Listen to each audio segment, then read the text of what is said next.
Meron isang presidente na talagang bangag.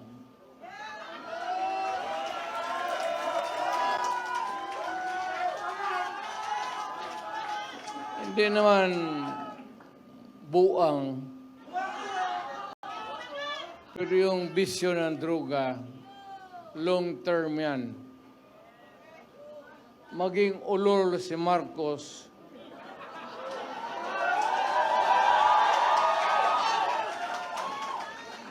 kung maybe constant use of heroin, aabot pa siguro siya ng 80. Pero pagdating sa panahon na yan, hindi na siya gumagalaw. Either nakatindig lang yan sa kwarto niya o natutulog.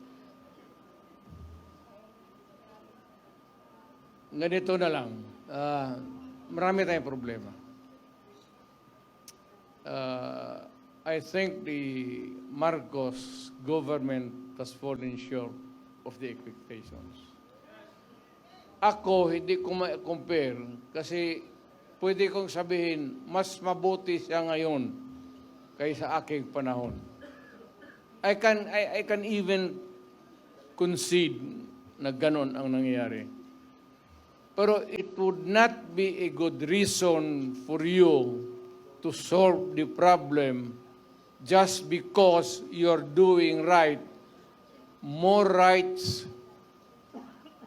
than the wrong ones that the other guy had committed in the past. Na ibig sabihin dyan, kung sabihin, wala yun si Duterte, mahina kasi ganun. Okay.